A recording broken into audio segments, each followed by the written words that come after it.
Join कर लिया। वही मैं कह रही हूँ, सब कुछ तैयार हो जाते हैं।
Anshika, hello hello, am I audible? हाँ अंशिका, आ रही है, आवाज आ रही है। अपनी स्क्रीन शेयर करो।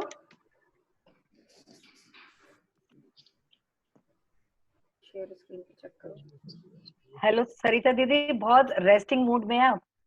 सरिता दी हेलो। हाँ अंशिका, हाँ Anshika, can you share your screen? Yes yes yes, okay. Should I start now?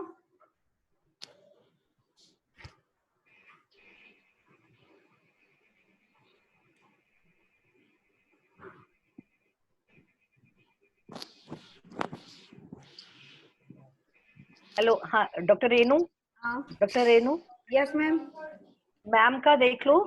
Have you asked to doctor Asha Mishra? नहीं मैम, मैं पर्सनली फोर्स कर दिया। She has joined. Okay okay okay. and request to all, please all mute themselves. अब बीच बीच में बताना बेटा, ठीक है? वेलकम। चलो, ऑल द बेस्ट करो मुझे।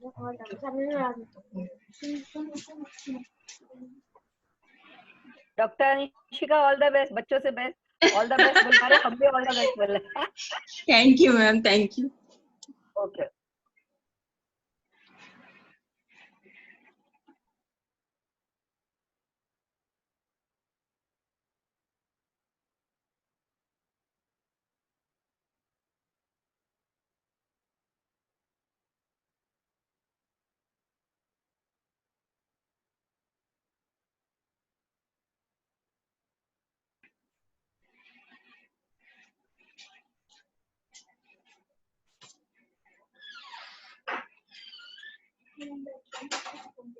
यहाँ पे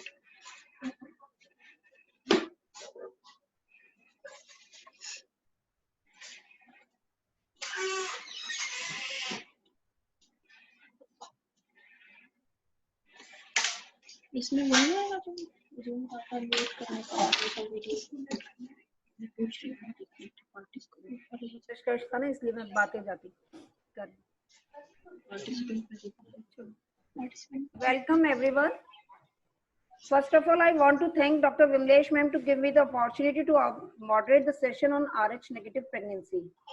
She is the pioneer of this webinar group. Now I welcome both Dr. Asha Mishra ma'am and Dr. Vimlesh ma'am as the chairperson for this session. Without wasting time, I would like to welcome Dr. Deepshikha to give a brief intro of our speaker, Dr. Anshika Agrawal. Welcome, Dr. Deepshikha.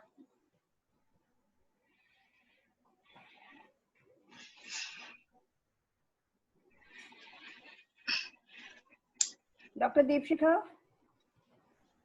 Nishkash? Dr. Deepshikha?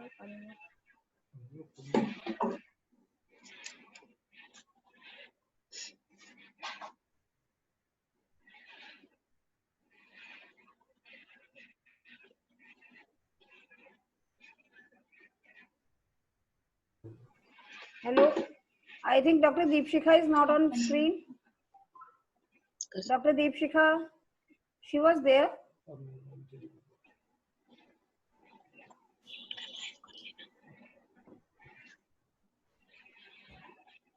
Mute है भी unmute है doctor Deepshikha नहीं दिख रही है ma'am. Hello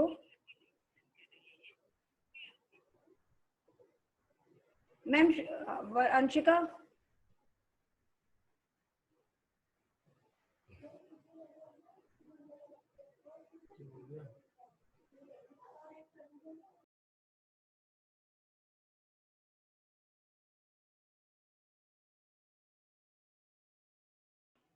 doctor Deepshikha नहीं है शायद. Doctor hello.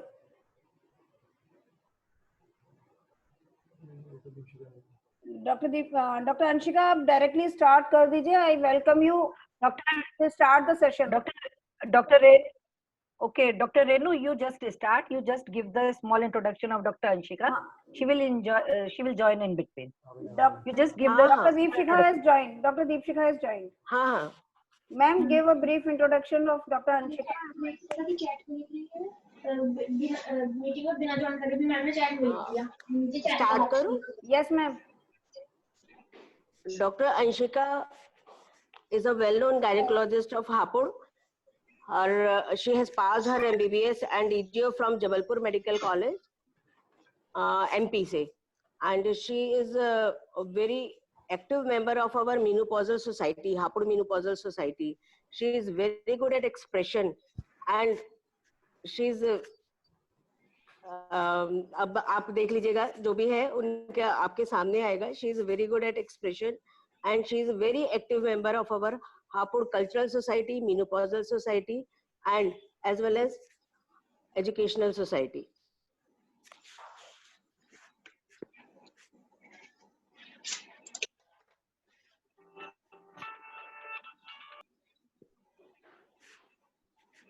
Okay.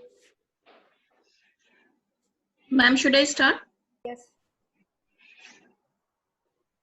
Yes, Anshika, you can start. Thank you very much, ma'am, for your kind words. The country is under lockdown and the saying blessing in disguise comes true as we are using the opportunity for our academic feast. I am very thankful to Dr. Vimlesh ma'am and other forum members for giving me this opportunity to be here in front of this august gathering. Today, the topic of my discussion is Rh negative pregnancy. The rhesus factor gets its name from the experiment conducted in 1937 by the scientists Karl Landsteiner and Alexander S. Wiener. Their experiments involved rabbits, which when injected with the rhesus monkey's red blood cell, produced an antigen that is present in the red blood cell of many humans. Now, what is Rh incompatibility? It is a condition when there is a difference in Rh blood type of the pregnant mother who is Rh negative and that of the fetus who is Rh positive. In this case, some of the fetus Rh positive RBCs may get into mother's bloodstream. Many times you will come across this word alloimmunization or isoimmunization. It is defined as production of immune antibodies in a pregnant woman in response to a foreign red cell antigen derived from the fetus. It occurs in two stages. The first is sensitized. Whenever there is cells reach, the circulation gets sensitized to the antigens. And the second step is immunization, where the antibodies are produced. The rhesus disease is a condition where antibodies in a pregnant woman's blood destroy her baby's blood cells. It is also known as hemolytic disease of the fetus and newborn. In short, when the mother is Rh negative, who is carrying an Rh positive fetus, then some of the fetal cell get entered into the maternal circulation via the placental barrier, where they first sensitize the circulation and then they produce antibodies, and these antibodies coated cell in future pregnancy goes to the fetal circulation, where it causes destruction of fetal RBC and Rh hemolytic disease occurs. Now, something about the genetics of the Rh system. Genes for the Rh antigen are located on the short arm of the chromosome 1. It is autosomal dominant in inheritance. The RBC production starts early in the yolk sac of the gestational sac. The Rh antigen is present on the RBC as early as 38 days of gestation. Now, what is the significance of this? 38 days gestation पे RBC में Rh antigen appear हो जाते हैं. तो इसका मतलब ये है कि in the very early gestational period, as early as 5 to 6 weeks, अगर कोई फीटो मैटरनल ब्लीड होती है तो sensitization can take place. The amount of fetal blood necessary to produce Rh incompatibility varies, but as little as 0.1 ml of Rh positive cells have been documented to produce sensitization. Even some literature says that even 0.03 ml of Rh positive cells may cause sensitization. But on the other hand, the studies have suggested that up to 30% of the persons with Rh negative blood, they never develop Rh incompatibility, even when they are challenged with larger volume of Rh positive blood. That means they are non-responders. Their immune system is not responding to those antigens. The Rh isoimmunization can occur in any of the two mechanisms. Either the incompatible blood transfusion has been done, or after feto-maternal hemorrhage by incompatible fetus.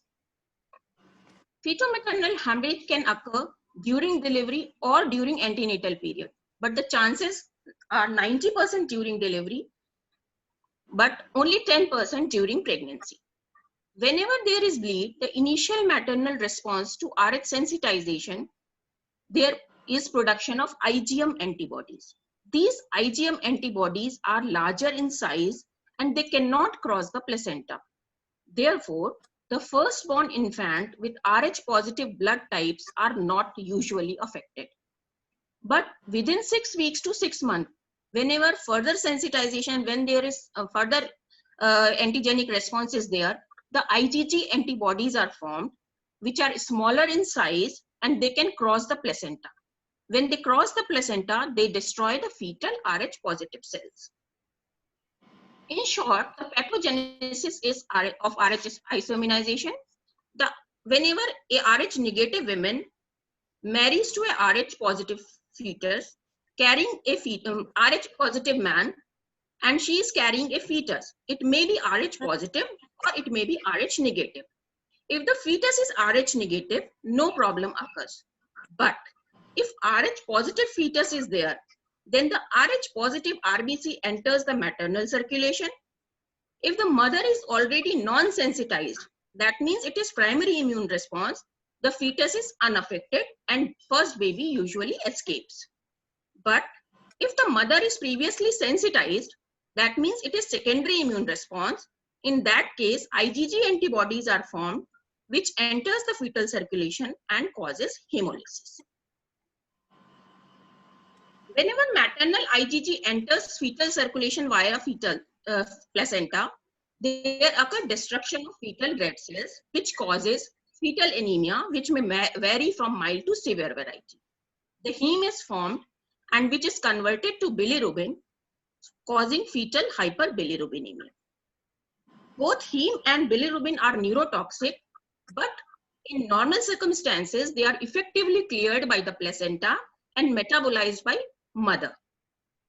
But whenever after clamping of the cord, when the baby is delivered, this system get altered, so the baby get jaundiced afterwards. Normally in utero it is not there because it is already metabolized by the maternal system, but when baby is delivered, then those premature liver is not sufficient to metabolize all these metabolites, so the jaundice develops.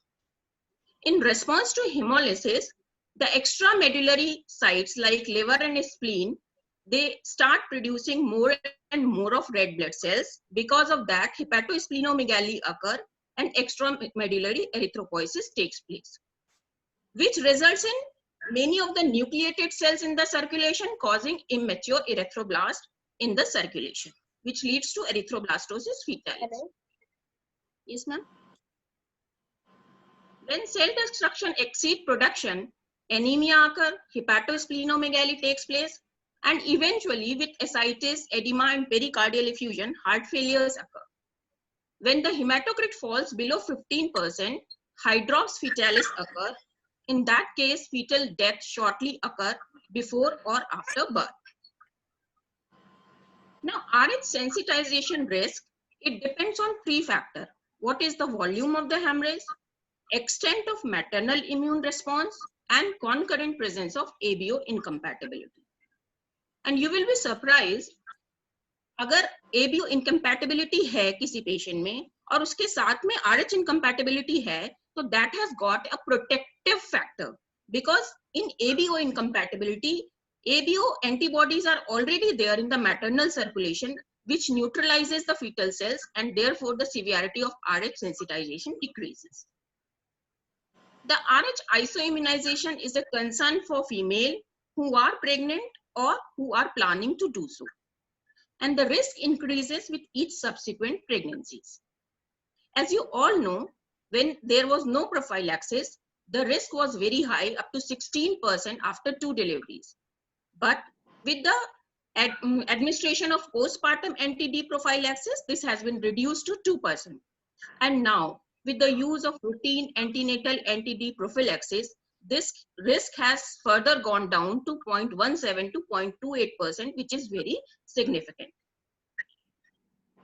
There are many sensitizing events like abortion, invasive procedures like amniocentesis, chorion villus sampling, abdominal or pelvic trauma, antepartum hemorrhage like placenta previa, abruptio placentae, intrauterine fetal demise, multiple gestation, manual removal of placenta, ectopic pregnancy, cesarean delivery, and embryo reduction. All these are sensitizing events. There are some conditions which are associated with larger feto-maternal bleed, like in the intrapartum period, instrumental deliveries, cesarean section, manual removal of placenta, intrauterine death, abdominal trauma during 3rd trimester, and twin pregnancy. And in the antepartum period, it may be silent injury or antenatal procedures. But in 99.2 to 99.3% of the women have a feto-maternal hemorrhage less than 4 ml at delivery. Now the question arises कि हम इसको कैसे कम कर सकते हैं? How can we minimize this feto-maternal bleed?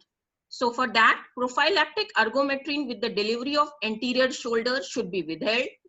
Amniocentesis should always be done under sonographic localization of placenta if at all required. Forcible attempt to perform external version under anesthesia should be avoided. Manual removal of placenta should be done gently.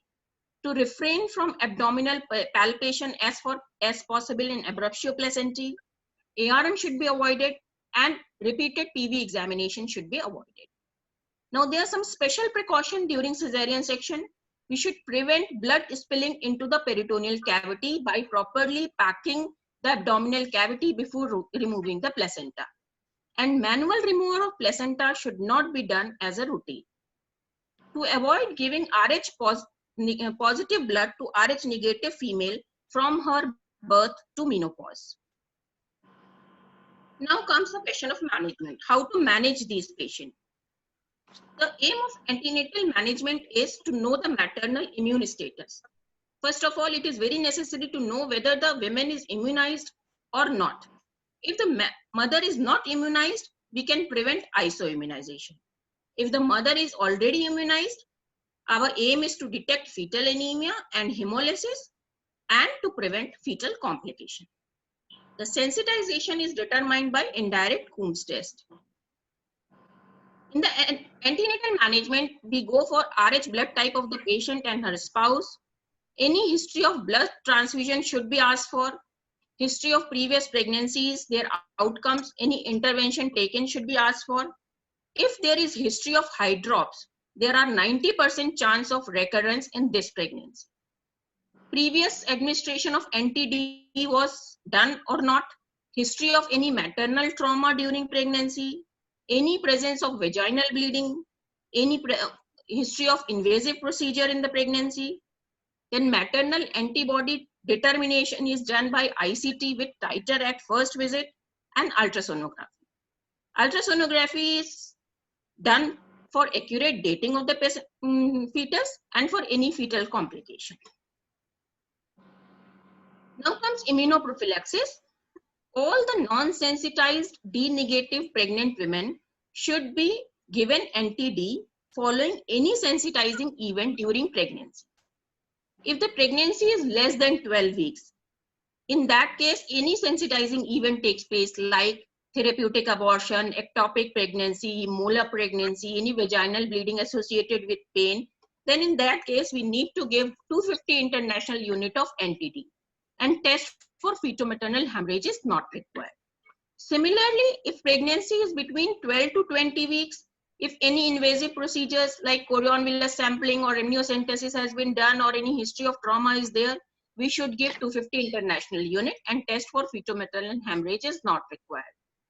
But if the pregnancy is more than 20 weeks up to term, if any sensitizing event has taken place, 500 international unit of NTD is given, and test for fetal-maternal hemorrhage is done to know if there is any extra doses needed or not. Then comes the routine antenatal NTD prophylaxis, that is RAADP. NICE supports a single dose of 1500 international unit of NTD given at 28 to 30 weeks. Some school of thought says 2 doses of NTD given antenatally, one at 28 weeks and another at 34 weeks, and the dose is 500 international unit. Then following the birth of the baby, if the baby is Rh positive, then the mother should receive at least 500 international unit of NTD and maternal sample tested for fetal-maternal hemorrhage and additional doses given as guided by fetal-maternal test. But in routine practice, we usually give 300 microgram of NTD, that is 1500 international unit intramuscularly if the fetus is Rh positive. And the same holds true for intrauterine fetal demise. In that condition, sample is not available to us, and the NTD is given with the diagnosis of IUD, not with the delivery of the IUD baby. For successful immunoprophylaxis, NTD should be given as soon as possible after the sensitizing event, but always within 72 hours. If by any reason it cannot be given within 72 hours, a dose given within 9 to 10 days may provide some protection. Women who are already sensitized should not be given NTD immunoglobulin. It is best given into the deltoid muscle, not in the gluteal muscle, as it delayed the drug absorption and proper dose may not reach. Fetal-maternal bleeding can be tested by Rosette test, Kleihor-Betke test, or flow cytometry test. Rosette test is a qualitative test which only shows whether the fetal blood is there in the maternal blood or not. On the other hand, Kleihor-Betke test and flow cytometry test are quantitative tests and they calculate the dose for prophylaxis. But these tests are not done in our place. If these tests has to be done, the maternal sample should be collected ideally after 30 to 45 minutes after the insert and before 2 hours, so that proper mixing of fetal blood with maternal blood can take place and test results are accurate. For every extra 5 ml bleed, 100 microgram of NTD is given. If no test is available, one can give a standard postnatal dose of 300 microgram, which covers more than 99.7% of the patients in cases of normal delivery. Now, if the mother is non-sensitized Rh negative women, that means ICT is negative. In that case, only routine antenatal NTD prophylaxis is given after doing ICT Single dose of 300 microgram of anti-D given between 28 to 30 weeks. This is all sufficient, and normal follow-up is done, and patient is delivered routinely. If patient is Rh negative sensitized women, that means ICT is positive, then the treatment is guided by history of severe anemia or hydrops in previous pregnancy, as it is the predominant indicator of the current pregnancy outcome. We should start our watchful evaluation at gestational age 6 weeks before last mishap. Suppose the last mishap has occurred at around 30 weeks in last pregnancy. So in this pregnancy, we have to start evaluating around 24 weeks. That is 6 weeks before. Father's Rh genotype should be done to know whether the father is homozygous or heterozygous. If the father is homozygous, that means there is 100% chance that fetus will be Rh positive. If the father is heterozygous, then only 50% chance there fetus will be positive, and 50% chances are there that fetus will be negative. In that case, we can do accordingly. Ultrasonography is done.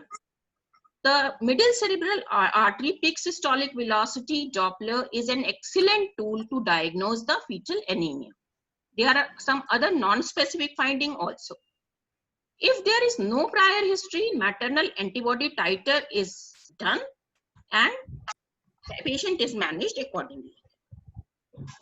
Some non-specific ultrasonographic findings are abdominal circumference, head circumference upon abdominal circumference, intraperitoneal volume of fluid is increased, extrahepatic vein diameter is increased, placenta become thicker, liver is enlarged, splenic enlargement takes place, and sign and symptom of impending ascites like double outlining of hollows viscera such as stomach, gallbladder, urinary bladder take place. Hydrocele will be there. If the patient is Rh negative sensitized women, to grade the fetal anemia secondary to hemolytic disease, there are some invasive tests also. They are indirect and direct. In the indirect spectrophotometry, by ultrasound guided amniocentesis, we take out the amniotic fluid which is having bilirubin, and the optical density difference at 450 nanometer wavelength is charted in the Lilly's chart. And according to that, zone 1, zone 2, zone 3, we manage the patient, but this is not done nowadays. The direct test or chordocentesis, fetal blood study is done using chordocentesis. Fetal blood sampling is done. It is very accurate, and it can also help to detect fetal blood type, hematocrit, direct Coombs test, and total bilirubin level, etc. So this is more useful. The alloimmunized patient should be referred to a fetal medicine specialist. In Rh sensitized pregnancy, if Rh antibodies are positive and titers are less than 1:32, then we do the titers at 4 weekly till 24 weeks, then 2 weekly till term. If the titers are more than 1:32, then serial fetal middle cerebral artery peak systolic velocity Doppler is done every 1 to 2 weeks. If MCA Doppler velocimetry shows PSV less than 1.5 mom, then we monitor MCA PSV every 1 to 2 weeks. If it goes 1.5 and above, then fetal blood sampling is done and consider intrauterine transfusion. If no facilities for blood sampling, then only amniocentesis is done. Now, few words about MCA Doppler velocimetry. It is accurate and non-invasive screening tool for detecting moderate to severe fetal anemia. Sensitivity is 100% and false positive rate is 12%. The use has resulted in up to 80% reduction in invasive testing. But there are some limitations. It is not useful before 18 weeks of gestation, and it is not reliable after 35 weeks. This is Mari's chart on which middle cerebral artery peak systolic velocity Doppler is plotted. Gestational age is plotted on the x-axis and MCA PSV is plotted on the y-axis. You can very well see if the fetus is in the C, it comes in C zone, the normal hematocrit is there, no tension is there. If it is in B zone, mild anemia is there and we should follow it. If it is in A zone, there is moderate to severe anemia and we need to be alert. Roughly we can see if at the gestation age of 20 weeks, double of it, that means 40, or gestation age of 25, double of its 50. If it is crossing double the values PSV, then roughly we can estimate that we should now be alert and we should refer the patient to a fetal medicine specialist. MCA PSV, if less than 1.5 mom, then sequential MCA PSV is done at 1 to 2 weekly interval. If it is more than 1.5 week and gestational age is more than 35 weeks, then we see for MCA PSV trend. If it is normal trend, we induce labor at 38-39 week and deliver the patient. If trend is increasing, then we go for lung maturity by giving steroids and then we deliver the patient. If it is more than 35 weeks and PSV mom is 1.5, more than 1.5 mom, then we go for cordocentesis and deliver the patient. Sorry, if it is less than 35 weeks, we go for cordocentesis, and according to that, we do intrauterine transfusion and follow the pregnancy up to 34 weeks, and then we deliver. This is flow velocity waveform of the middle cerebral artery. In the normal patient, the peak systolic velocity is low, as you can see, but in the RH incompatible patient, you can see it is high peak values are there. Now the treatment option, there are two types of options: suppression of maternal anti-erythrocyte antibodies, but we can do it by plasmapheresis or immunoglobulin.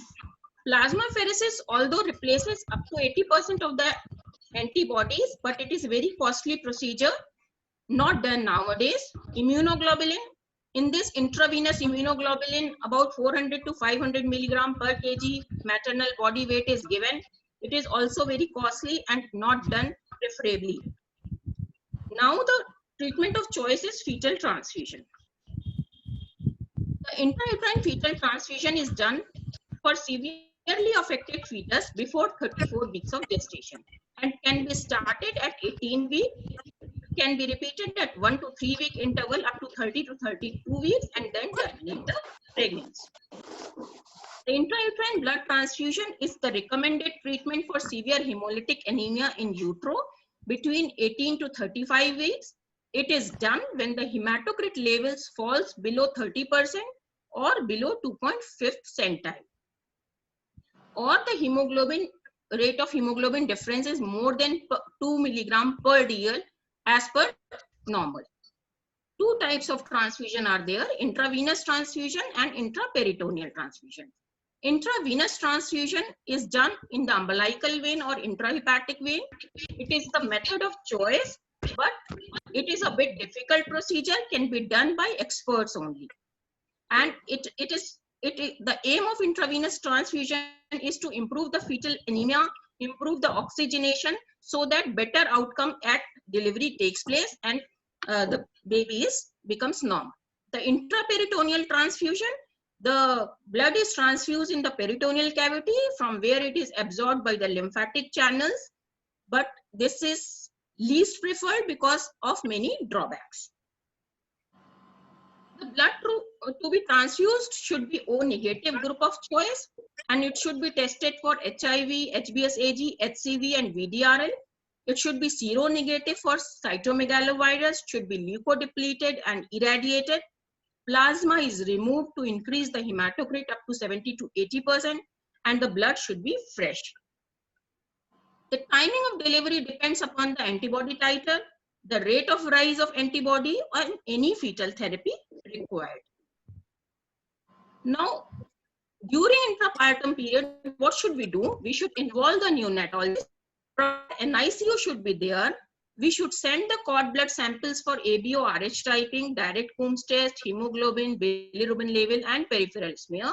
If the fetus is RH negative, no further intervention is required. If the fetus is RH positive, then determine the dose of RH immunoglobulin to be given to the mother.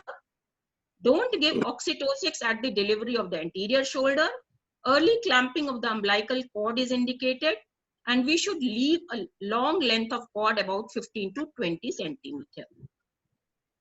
Postpartum management, the neonate of the sensitized RH negative women The blood testing is done. Baby is admitted to NICU. If the anemia is less and the bilirubin is not very high, we go for phototherapy.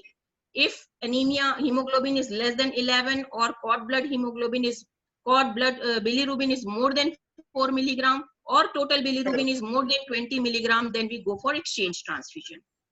The neonate of non-sensitized Rh negative women, no specific treatment is required, just follow. There is no contraindication to breastfeeding, although some amount of antibodies get transferred by breast milk. And an immunized mother with NTD level of more than 400 international units per liter should be advised for NTD donation. Now, some recent thing, the cell-free fetal DNA testing has now come up. The maternal blood sample is taken at 16 to 20 weeks gestation, and this detects the fetal RHD status. And accuracy is 96% and false negative rate is 0.8 to 0.16%. And we can know about the fetal RH status at this early gestational age. And if the fetus is negative, no need for monitoring is there. So it is very helpful. Take home message. Every woman of childbearing age should have her ABO and RH type done at the first contact. Obtain ABO and RH type of husband of the RH negative women. Ensure IC to be done with appropriate prophylaxis. Single postpartum dose may be inadequate in cases of severe fetal-maternal hemorrhage. Thank you very much.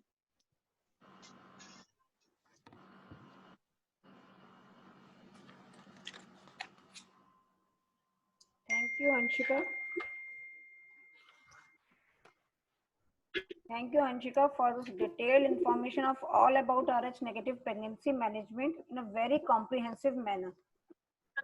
Now, let me compile all the things. Those who were not able to join the session from the beginning, I am compiling for them also. We all know about the Rh incompatibility. It occurs when the mother is Rh negative and father is Rh positive. And the first pregnancy usually escapes the complication because sensitization, when sensitization occurs, IgM antibodies are produced, which are large particles and do not cross the placenta. When IgG antibodies are formed, they take 6 weeks to 6 months. So first pregnancy escapes and it crosses the placenta and the second pregnancy gets affected. Transfer of IgG is very rare in first trimester. If fetal-maternal hemorrhage is less than 0.1 ml, sensitization can occur at this small volume also. Now on subsequent exposure, prime B cells, they quickly form IgG. Now why all, एक question ये होता है कि why all Rh negative mother do not get isoimmunized? Some escapes with this phenomena. This all depends because some women are non-responder. It depends on volume of the fetal-maternal hemorrhage and the mother's immune response, that is HLA makeup. Concurrent ABO incompatibility, fetal sex, and if the prophylaxis is given in previous pregnancy or not, or the strength of the antigenic stimulus. There are main 3 effects of the fetus in this Rh negative pregnancy. The most severe form is immune hydrops. There can be icterus gravidae neonatorum and congenital hemolytic anemia. It all depends upon the immunization and the effect on the baby. They can all be diagnosed by proper history. As Dr. Anshika has told us, we should take the history in detail about the previous affected pregnancies, of the trauma, any NTD taken in this pregnancy or not, ICT should be done. All the detailed history should be taken. Now, what to do about the prevention? Current recommendation is the prophylactic NTD should be given to all unsensitized Rh negative women at 28 weeks of gestation after the ICT is negative. Secondly, we should give in NTD just after delivery, preferably within 72 hours, but it can be given up to 9 to 10 post-operative days. Some says that it can be given up to 20 days also. It should be given in spontaneous miscarriages, first trimester also. This is a new change. Previously, it was not given in the first trimester. Now it should be given in ectopic, amniocentesis, chordosynthesis, any fetal reduction, or any history of abdominal trauma or MRP. It should be given. It is said that when in doubt, it is better to give NTD even after ligation. It is recommended. Screening can be done by Rosette test, as she has already said. Although they are not done in India, in some centers it may be possible, but routinely they are not doing. Kleehorn test and flow cytometry. Now, NTD 300 microgram neutralizes 30 ml of feto-maternal hemorrhage. Now, how can we prevent sensitization? By decrease abdominal palpation during antepartum hemorrhage. We should avoid external cephalic version. We should avoid invasive procedures without ultrasound guidance, and we should not use methergine in the delivery. We should use oxytocin as the active management of labor. We should not do fundal massage. We should avoid MRP and blood spilling during LSCS. Now, how do we manage immunized patient? By taking history properly and ICT at the first visit. If there is past history of any baby miss or mishap, we should be alert 10 weeks before the last gestational age. Titer should be done. If the critical titer is more than 116, we should be alert and we should go further for genetic or fetal medicine department. If it is less than 116 or if it is more than 132, we should do the serial titer, or we should monitor it by middle cerebral artery peak systolic volume. Paternal blood group should be done. If possible, as Anshika said, Dr. Anshika said, the fetal blood group should be done. If there is past history of severe immunization, it is very important if it can be done as early as 10 weeks to 12 weeks. Now, in middle cerebral artery, if we follow, if Rh antibody titer is positive, it is above the critical value, then we should follow the baby by MCA and PCV. If it is more than 1.5 mom, then we should do the fetal blood sampling and intrauterine transfusion, and we should refer the person to the fetal medicine department. Now, further, by ultrasound, we can also assess about the ascites, cardiomegaly, hepatomegaly, and pericardial and pleural effusions. During intrapartum, we should do CTG because there are. Excuse me, Dr. Renu. Yeah. Dr. Renu. Yeah. Dr. Renu.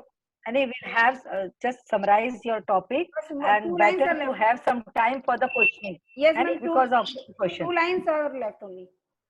During intrapartum management, we should avoid all the risk factors as she has said, and we should monitor it by CTG. It is sinusoidal pattern can be there with loss of normal baseline variability. Now, if there are any questions, you can ask. Unmute.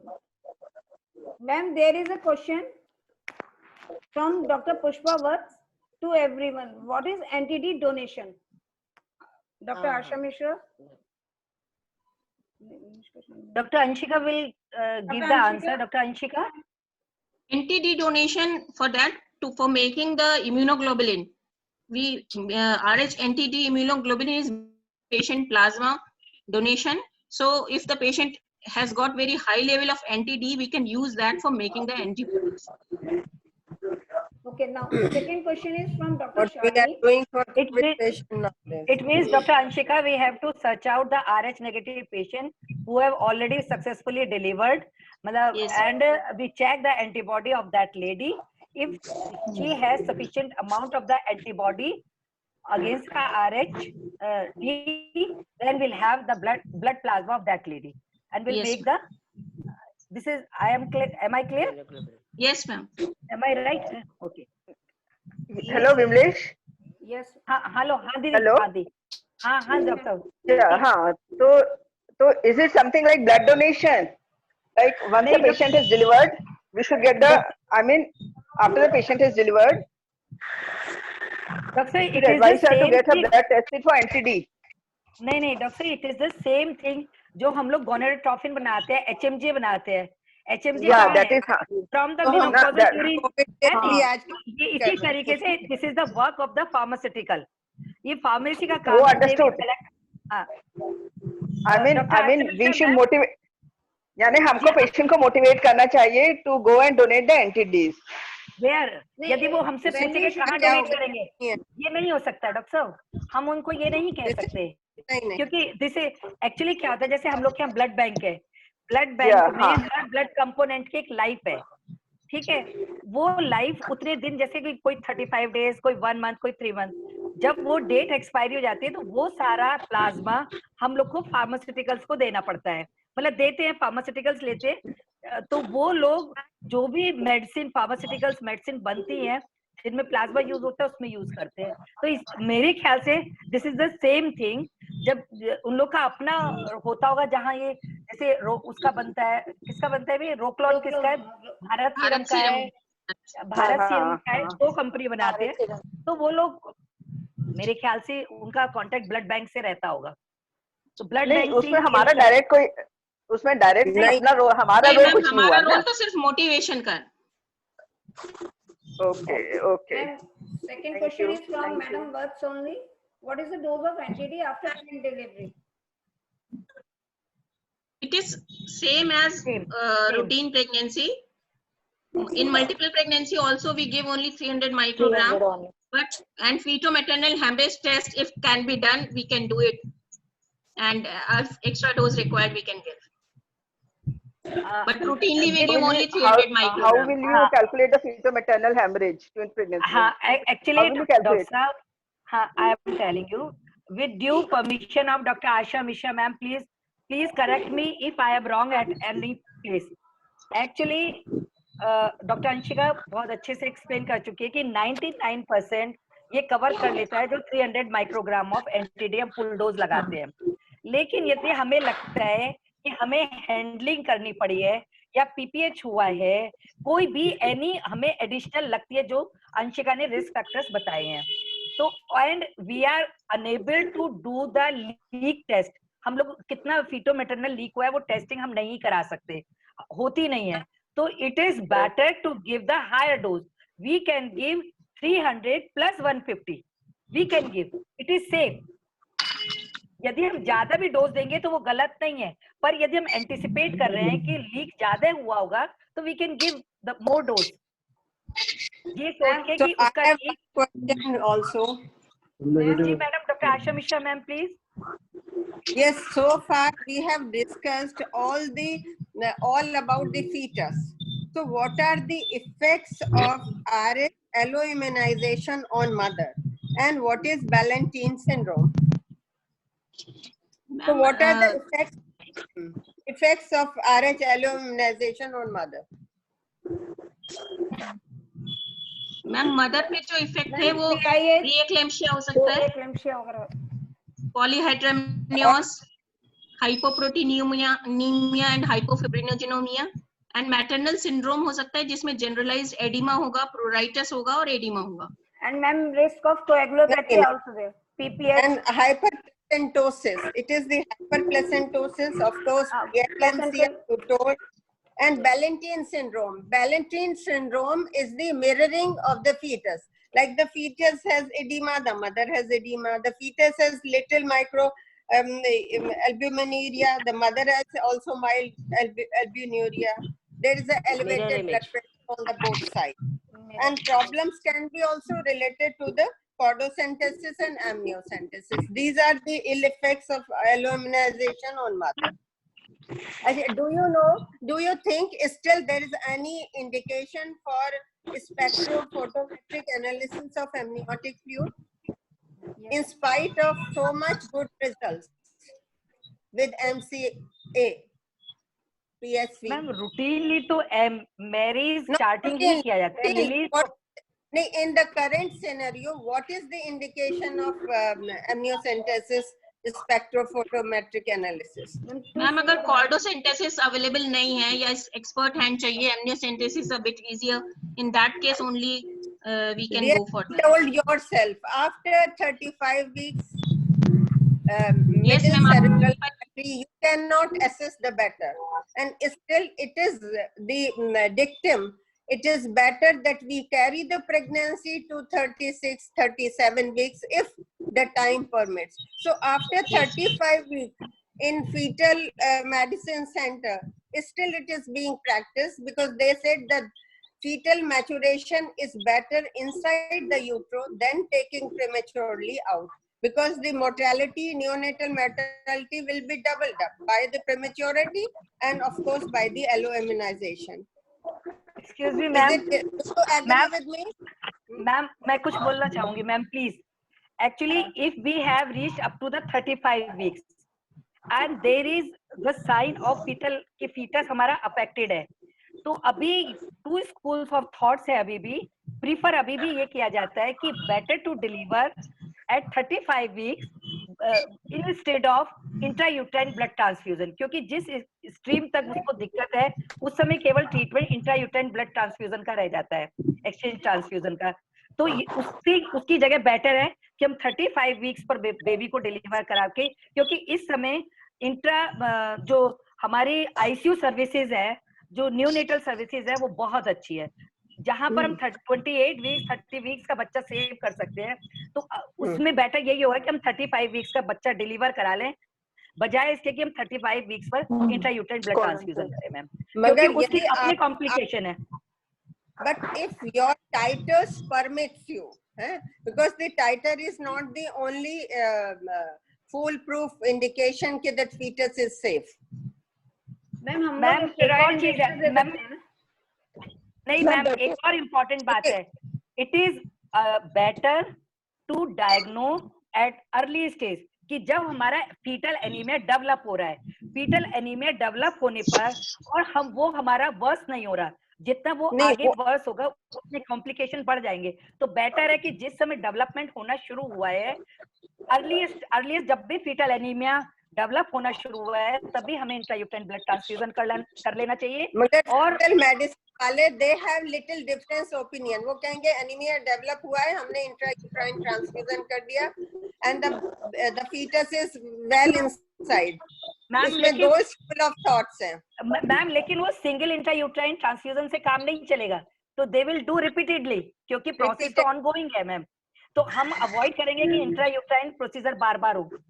नहीं तो ma'am next time हम लोग ना एक panel discussion है.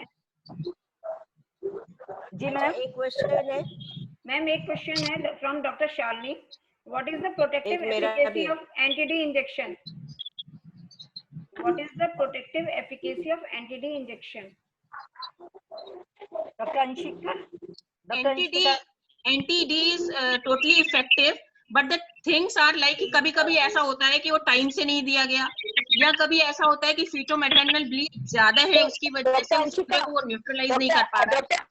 Doctor Anshika, मेरा कहने का मतलब है, जैसे एक पेशेंट है, तो डिलीवर हुई, उसने कहा कि मैं आगे बच्चा नहीं पैदा करूंगी, मुझे नहीं लगवाना, तो व्हाट वी शुड से, हम उसको क्या काउंसिल करें, कितना इफेक्टिविटी रहेगी? बेटर तो ये है कि हम उसे लगाएं एंटी-डी, क्योंकि इवन आज के सिनेरियो में अगर पेशेंट आगे बच्चा नहीं भी चाहती है, इवन स्टरलाइजेशन भी हो गया है, तो भी ये रिकमेंडेड है कि आप एंटी-डी दो, क्योंकि पता नहीं कभी वो नेक्स्ट कभी सेकंड मैरिज करती है, या कभी उसका कुछ चेंज होता है, तो या ब्लड ट्रांसफ्यूजन इन फ्यूचर देना है. मैं उसी के लिए पूछ रही हूँ कि इंजेक्शन एंटी-डी सिंगल डोज कितना इफेक्टिव, कितना प्रोटेक्शन दे सकता है? 99%.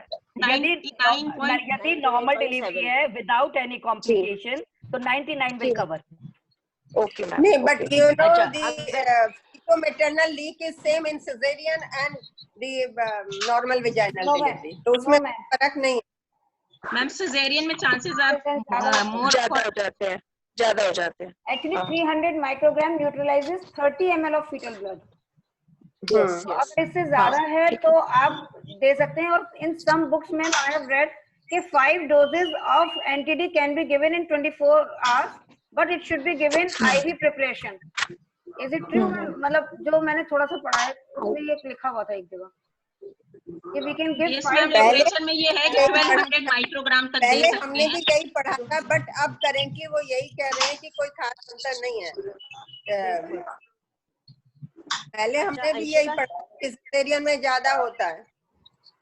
ओके अंशिका, अगर फर्स्ट ट्राइमेस्टर में फर्स्ट ट्राइमेस्टर में यदि 5-6 वीक से स्पॉटिंग पेशेंट को शुरू हो जाती है, प्रेगनेंसी कंटिन्यूज, तो हमें एंटीडी देना चाहिए उस समय?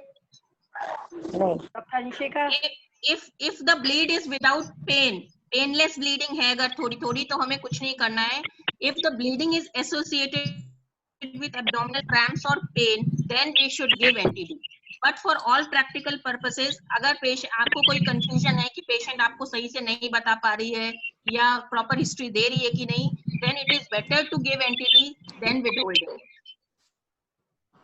Can you repeat many a times? Yes, ma'am. We can repeat it at the interval of 6 weeks because it has got half-life of 6 weeks.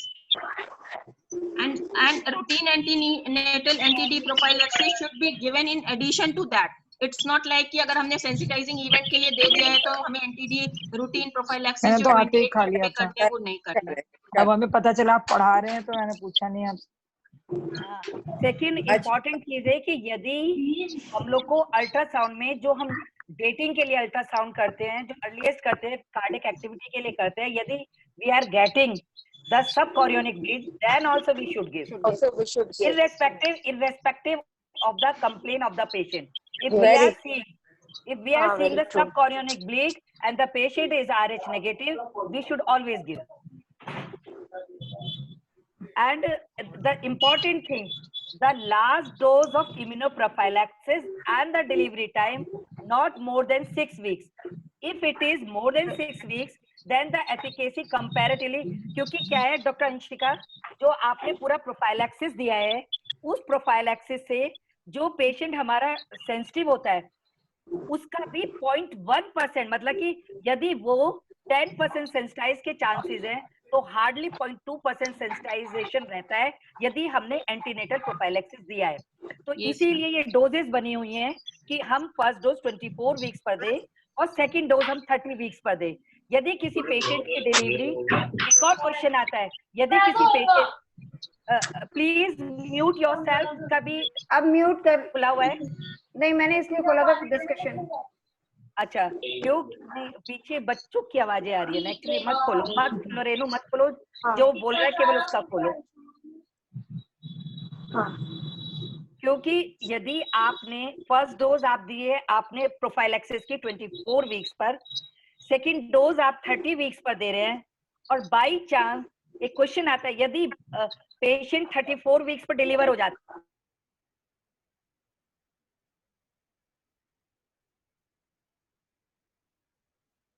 Doctor Vimlesh भी म्यूट हो गई है रेनू. डॉक्टर विमलेश म्यूट हो गई. Hello. हेलो. हाँ. विमलेश मैम को सुना ही नहीं दिया. हेलो. हेलो. विमलेश की आवाज नहीं आ रही है. मैम आपकी आवाज नहीं आई विमलेश मैम की. हेलो.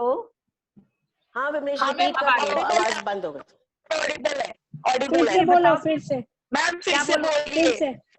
तुम ये फिर बोल से रहे बोलो. थे 30 वीक्स पे हमने दिया हाँ. एंटीडी. मैंने हाँ. सिंपल इम्पोर्टेंट थिंग है, एक बात तो ये है, यदि हमें किसी भी समय सब कोरियोनिक हेमरेज मिलता है तो वी शुड गिव द, यदि 12 वीक से कम है, 12 वीक से ज्यादा है, अकॉर्डिंग टू द जो अंशिका ने डोजेस बताई उसके हिसाब से आपको डोज देनी है. यदि किसी भी समय पेशेंट यदि एब्रेप्टिव हो, चाहे कंसील्ड हो, चाहे रिवील्ड हो, तब भी हमें देना है, क्योंकि प्राइमी की बात कर रही हूँ मैं, ये all these things regarding the primi, क्योंकि प्राइमी हमारे पास आई है. और सबसे इंपॉर्टेंट बात है कि यदि आईसीटी नेगेटिव है, फर्स्ट विजिट में आईसीटी नेगेटिव है और उसके बाद भी आपको प्रेगनेंसी पेशेंट को है और प्रेगनेंसी में सबकोरियोनिक ब्लीड है, then we should give the prophylaxis, क्योंकि प्रोफाइलैक्सिस तभी काम करेगा यदि आईसीटी नेगेटिव है. आईसीटी किसी भी स्टेज पर पॉजिटिव है, मल्टी हो चाहे प्राइमी, प्रोफाइलैक्सिस काम नहीं करेगा. इंपॉर्टेंट बात. सेकंड बात, जो हम लोग का 2 स्कूल्स ऑफ थॉट है इम्यूनोप्रोफाइलैक्सिस का, एक तो सिंगल डोज है कि आप 300 माइक्रोग्राम दे दीजिए एट 34 to 35 वीक्स पर. वो ये सोच के कहा गया है कि आपका 6 वीक्स का कवरेज हो जाएगा, क्योंकि यदि कोई पेशेंट उस टाइम पीरियड पे डिलीवर होती है तो वो हमारा जो इंटरनेटल सेंसिटाइजेशन होता है वो नहीं होगा. सॉरी लेकिन मैम, मैं बीच में इंटरप्ट करूंगी मैम। हाँ, अंशिका सिंगल बोलो। डोज एट 28 वीक्स, हाँ सिंगल डोज जो 28 देती हूँ वो 28 to 30 वीक्स के अराउंड है। 30 जो weeks, 2 हाँ जी डोजेस शेड्यूल है उसमें एक 28 वीक्स पे है और सेकंड 34 वीक्स पे है। 34 weeks. अच्छा, एक और चीज है अंशिका, इसमें भी थोड़ा सा वो है, डिफरेंट है सबके व्यूज। एक तो व्यूज ये बिल्कुल ठीक है जो हम लोग पढ़ते चले आ रहे हैं कि 28 to 30 वीक्स पर single dose, 28 to 30 weeks, not only the 28 weeks, ठीक है। सेकेंड ये है कि आपका जो दिया गया था, जो आइडियली स्टार्ट हुआ था 24 वीक्स एंड 30 वीक्स पर, तो 2 डोजेज स्टार्ट की गई थी। लेकिन जो इस समय जो ट्रेंड है वो देखो, तुमने ज्यादा पढ़ा होगा, मैंने इतना पढ़ा नहीं है, तो तुम्हें रिसर्च ज्यादा पता होगा। लेकिन मुझे बस प्रैक्टिकल चीज ये पता है कि आफ्टर 20, यदि एक आपने 24 वीक्स पे दी, दूसरे आपने 30 वीक्स पर दी, ठीक है, उसके बाद में भी यदि पेशेंट आपका 34 वीक्स पर डिलीवर हो जाता है या 35 वीक्स पर डिलीवर हो जाता है, तब भी आपको पूरी इम्यूनोप्रोफाइलैक्सिस डोज उसको डिलीवरी टाइम पर देनी है, बिल्कुल ठीक है। हमारा ये क्वेश्चन नहीं है कि वो ऑलरेडी हमारा कवर्ड है। ना वो एक देनी क्वेश्चन पूछना है मैम, बुक्स इसमें ये भी लिखा हुआ है कि 21 डेज के अगर विद इन 21 डेज लगा हुआ anti-D, then we should not give after delivery. What is your opinion? नहीं, always give, better to give, always give, बिल्कुल। अब ये बताओ करना क्या है फिर? मैम हो गया यार पूरी कथा होगी, अब कह रही हो करना क्या है? करना क्या है से मतलब है एक कंक्लूजन। डॉक्टर सरिता त्यागी से पूछो, सुनो डॉक्टर रेनू, डॉक्टर सरिता त्यागी को अनम्यूट करती हूँ, अनम्यूट करो, मोदी नगर से उनसे कहो कि वो कंक्लूड करें, अपने आप अनम्यूट करेंगे। Yes ma'am, she has unmuted her. Doctor Sarita Tyagi, yes I am there. हाँ, डॉक्टर दीपिका पूछना चाह रही है करना क्या है, वो आप बताइए। करना क्या है? हम second dose Vimlesh and doctor Asha Mishra नहीं देते हैं। 30 जो आप 34 वीक्स पर दे रहे हैं वो हम लोग नहीं दे रहे हैं। ये मेरे लिए एक नई चीज है। हम लोग एक 28 वीक्स पर ही अभी तक दे रहे थे। मुझे ये क्लियर नहीं था अभी तक भी कि 34 मतलब आप सब लोग देते हैं क्या 34 वीक्स पर दोबारा? नहीं 28 वीक्स पर ही दे रहे हैं। डॉक्टर दीपिका, डॉक्टर सरिता दी, एक्चुअली क्या है, जिस जगह हम लोग काम करते हैं उस जगह इस बात पर हमें देखना पड़ता है कि कितनी पेशेंट की अफोर्डेबिलिटी है। If patient is affordable, better to give the 2 doses. जी मैम, बिल्कुल जी मैम। ऐसा है कि हमें बहुत सारे फैक्टर्स देखने होते हैं। प्रीवियस हिस्ट्री, एथेनिसिटी, जैसे इंडिया में कम है, मेडिटेरेनियन और उधर जो है यूरोपियन साइड में ज्यादा है, तो हमें 2 डोज देकर फिर डिलीवरी के बाद देना। इंडिया हमारा गरीब कंट्री भी है ना। ये सारी चीजें सोच के हम लोग 28 पे देते हैं, फिर डिलीवरी पे देते हैं, है ना। क्योंकि हमारे यहाँ जो एलो इम्यूनाइजेशन है, आइसोइम्यूनाइजेशन का जो इंसिडेंस है, that is lower as compare to the European, Mediterranean, Portugal, Spain countries. तो हमें एथेनिसिटी देखकर ही इस हिसाब से, इसीलिए नेशन वाइज उन्होंने कह दिया है कि आप चाहे 2 डोज दीजिए या 1 डोज दीजिए। तो हमारा बेचारा गरीब कंट्री है तो 1 देते हैं, अमीर आदमी होता है प्रोटोकॉल से दे देते हैं। बिल्कुल मैम, बिल्कुल। मेरा एक क्वेश्चन और एक और इम्पोर्टेंट बात है मैम कि इंडिया में केवल 7% चांसेस है RH आइसोइम्यूनाइजेशन के, 7%, और सबसे ज्यादा है केरल में। Lower than this ma'am, if there intrauterine transfusion हो चुका है, इसके बाद भी क्या 28 वीक्स पे हमें एंटीडी देना है? नहीं मैम, अगर आईसीटी पॉजिटिव आ गया एक बार तो फिर तो प्रोफाइलैक्सिस का कोई मतलब ही नहीं है ना। अगर आईसीटी पॉजिटिव है तभी तो आगे की कहानी चलेगी। वो तो डॉक्टर रेनू, यदि आपने डॉक्टर रेनू आपने इंट्रायूटेराइन ट्रांसफ्यूजन तब किया जब आईसीटी पॉजिटिव था? नहीं, मैं आईसीटी पॉजिटिव है तभी आपने। ठीक है, मेरे एक पेशेंट में हिस्ट्री थी कि एंटीडी उन्हें लगवाया था इंट्रायूटेराइन ट्रांसफ्यूजन के बाद, तो मैं इसलिए कंफर्म कर रही थी। नहीं मैम, कोई सवाल ही नहीं उठता उसके बाद। उसका कोई रोल नहीं है, उसका कोई रोल नहीं है पेशेंट। अच्छा, what is the significance of titer? हम लोग को टाइटर क्यों कराते हैं, क्या सिग्निफिकेंस है? मैम एक्चुअली जो अभी अंशिका ने बोला था कि 1:more than 32, और हमें एवरी 3 वीक्स या 15 डेज पर हमें क्या देखना होता है, whenever it is 4 folds increase, तो इट इज सिग्निफिकेंट। यदि हम एमसीवी में बहुत ज्यादा कॉन्फिडेंट नहीं है, हमें लगता है कि कलर डॉपलर हमारी रिपोर्ट बहुत रिलायबल नहीं है, then it is always helpful better कि हम इसको डाइल्यूशन में कराएं। जब कभी भी 4 फोल्ड से ज्यादा होगा, करेक्ट, क्योंकि उसमें क्या होता है, देखना होता है कि आप जब एमसीए लेते हो तो प्रॉपर एंगल से ले रहे हो। The skill of radiologist is very important. जी मैम, जी मैम। और इसमें ये है कि 1/3 केसेस में तो इंक्रीज होता है ना। बाहर वेस्टर्न वर्ल्ड में even in primary gravida they keep repeating indirect Coombs test and titer accordingly, though they are it is the first pregnancy. Ma'am कराना चाहिए, आइडियली एडवाइजेबल भी है ma'am at first visit. Even in primary it is advisable at first visit, then 24 visit and at 32 visit. Anshika मुझे correct करो gestational age पर। Ma'am अगर ICT negative आ रहा है तो और कोई प्रायर हिस्ट्री नहीं है उसकी प्रॉपर कि कोई अबॉर्शन उसने कराया है या कोई स्पॉन्टेनियस अबॉर्शन हुआ है या कोई ब्लड ट्रांसफ्यूजन की हिस्ट्री नहीं है, तो एज सच रिक्वायर्ड नहीं है। It is just repeated just before routine antenatal prophylaxis. नहीं ना अंशिका मेरे मैम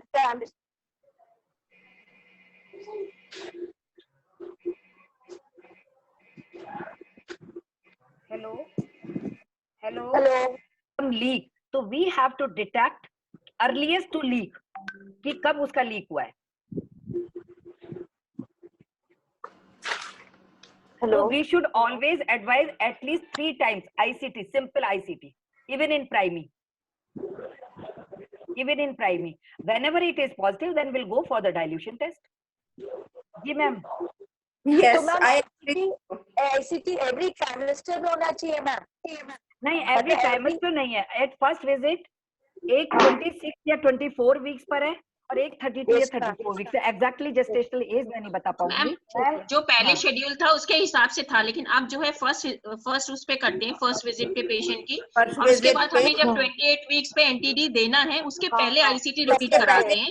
और अगर हमने 28-30 वीक्स तक आईसीटी वो निगेटिव आके एनटीडी दे दिया है, तो एक बार एनटीडी अगर हमने दे दिया है तो उसके बाद आईसीटी का ऐसा कोई रोल नहीं है, क्योंकि वो पैसिव इम्यूनाइजेशन होके भी एनटीडी पॉजिटिव आ सकता है, आईसीटी पॉजिटिव आ सकता है, तो इसलिए उसके बाद रिपीटेशन का कोई रोल नहीं है। अंशिका कब तक पॉजिटिव आएगा? Ma'am normally up to 2 positive नहीं आएगा। नहीं, 2 वीक्स तक आ सकता है, एंड उसका dilution always less than 4। Yes बिल्कुल ठीक। एनटीडी देने के बाद आईसीटी पॉजिटिव आते हैं कुछ पेशेंट्स के। It is never more than, जो डाइल्यूशन कराओगे it is never more than 132, never, always. नहीं मैम, बल्कि 40 के। वो कुछ लैब में भी फर्क है, कुछ लोग 1:16 भी लेते हैं। हाँ, 1:16 भी लेते हैं मैम, कुछ जगह लेते हैं। ये लैब के अपने स्टैंडर्ड्स हैं। हाँ, उसी हिसाब से हमें लेना है। बाकी किसी का कोई क्वेश्चन है, प्लीज आप लोग question, you can ask the question either on the chat और डायरेक्टली यू कैन आस्क। हाँ जी रेनू जी। यस मैम, और तो कोई चैट में डॉक्टर शोभा प्रकाश का है, आईसीटी का प्रोटोकॉल बताएं प्राइमरी में, तो वो सब एक्सप्लेन हो चुका है, बता दिया। Next time we will have an panel discussion on this topic only. Ma'am आप बता दीजिए कौन कौन है panelist. Doctor Priyanka, next Wednesday हम लोग का पैनल डिस्कशन है ऑन RH इनकॉम्पेटिबिलिटी, और gynaecologist doctor Anshika and doctor Priyanka Agarwal हैं मेरठ से, और paediatrician doctor Anuj Rastogi, and जो फीटल मेडिसिन में है doctor Akshata Sharma from Apollo, Indraprastha Apollo. And time थोड़ा टाइम 5 o'clock रखेंगे, थोड़ा सा लेट रखेंगे, 5 o'clock। ओके मैम, 5 o'clock ठीक है। Okay, thanks. Nice discussion. और रेनू प्लीज पूछो जरा कि कोई और वॉलंटियर आए प्रेजेंटेशन के लिए, सबको अनम्यूट करके पूछो। नहीं, टॉपिक मैम हैंडओवर करने पड़ेंगे, अदरवाइज कोई नहीं आएगा। आ जाएंगे, सब लोग आएंगे। मोदी नगर में बताएंगे। मोदी नगर में डॉक्टर सरकत त्यागी को इंचार्ज कर देते हैं। हाँ, डॉक्टर सरिता त्यागी, बिल्कुल सरिता दी सीनियर है, वो बनाए। अब वो उनको आप अपना कोई एक उनको बोलो, प्रोटोकॉल मैम बनाए। मैम कुछ फीटल मेडिसिन से रिलेटेड भी मैम कोई टॉपिक्स लीजिएगा। अरे अभी पहले यार अभी ये तो हो जाए। अंशिका, अभी आज तो तुमने PE बहुत अच्छा पढ़ाया है, अभी बहुत अच्छा। Thank you, ma'am. Anshika Thank you. बहुत अच्छा, डिस्कशन भी बहुत अच्छा रहा और लेक्चर भी। यदि मैम, सब लोग PIH चाहते हैं तो किसी कोई और स्पीकर को भी बुलवा दें। मैम मैम बताइए। एक ना PIH, प्री एक्लेम्प्टिक अच्छा। टॉक्सीमिया और एक्लेम्शिया, हाँ। ये 3 टॉपिक हाँ, और मैम, इससे पहले भी- इम्पोर्टेंट कवर, हाँ बहुत टॉपिक, हाँ ये 3 टॉपिक और कवर अच्छे से। तो प्रियंका को ही कर, वो ऐसा है कि उसके लिए ना रचना को बोल सकते हैं हम, ये पी के लिए। हाँ, तो डॉक्टर रचना को बोल दीजिए मैम, हाँ डॉक्टर रचना को बोल दीजिए। हाँ, पी के लिए डॉक्टर रचना को बोल दे, बात करते हैं। Next Wednesday. ठीक है। हाँ? एक डॉक्टर विमलेश तुम ले लो कोई सा टॉपिक। अरे मैं तो हमेशा हर चीज में इन्वॉल्व रहती हूँ यार, एक्टिवली इन्वॉल्व हूँ बिल्कुल। नहीं अभी बहुत ये सारे देखो, एक्लेम्शिया बहुत ज्यादा मैनेज किए ना तुमने, तो एक्लेम्शिया ले लो। मैं तो मिली- प्रैक्टिकल एक्सपीरियंस शेयर कर सकती हूँ, बस देखिए doctor Deepshikha. Ma'am Vimlesh ma'am वैसे एक्लेम्शिया आप पढ़ाइए मैम प्लीज, नहीं मैम ने कहा है ना डॉक्टर रचना। Please ma'am. चलो देखते हैं, अभी मैम पहले डॉक्टर रचना से बात कर लें, यदि डॉक्टर रचना तैयार हैं तो ठीक है, अदरवाइज तैयार कर लेंगे। ठीक है मैम। क्योंकि एक बार मैंने उसको सुना है, she is very good on this topic, ठीक इसलिए है मैं मैम, तो डॉक्टर रचना से बात ठीक है करिए मैम, प्लीज। उनको हाँ तैयार कर लीजिए। Everyone. Okay bye, thank you. Doctor Pankaj ji ने आज कमेंट किया था most academic session, most academic session चल रहा है इनका, most academic group academic group, हाँ मोस्ट एकेडमिक ग्रुप। पढ़ के बड़ा अच्छा लगा। This is a compliment for all of us. Doctor Deepshika, academic है भी कितना सिंसियरली हम लोग हर वेडनेसडे बैठ के पढ़ते हैं यार। ये क्या कम है? ये सब आपकी मेहरबानी है Vimlesh, doctor doctor Vimlesh. Vimlesh, hats off to you, hats off to you कि तुमने हमारी किताबों की धूल झड़वा दी, मोटिवेशन दिया। मोटिवेशन दिया। और मैडम आशा मिश्रा और डॉक्टर आशा मिश्रा का वरद हस्त है हम लोगों के ऊपर। सबको इंटरेस्ट डेवलप करा दिया।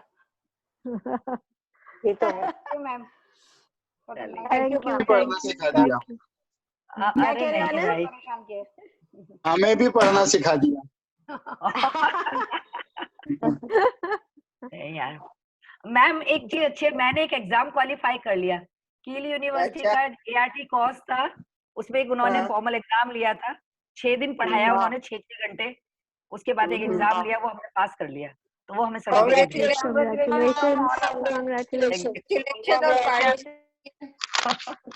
पार्टी पार्टी पार्टी पार्टी मिलेगी, लॉकडाउन खुलवाओ पहले। उसके बाद नहीं जी, मैम 27 को पार्टी लेने आ रहे हैं।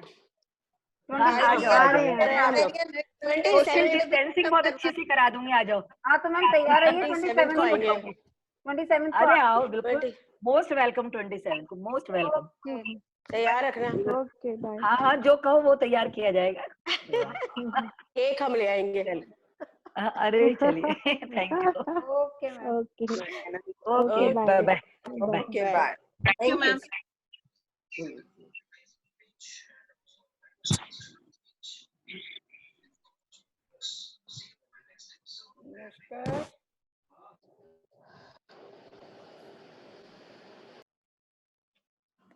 कहाँ से होगा?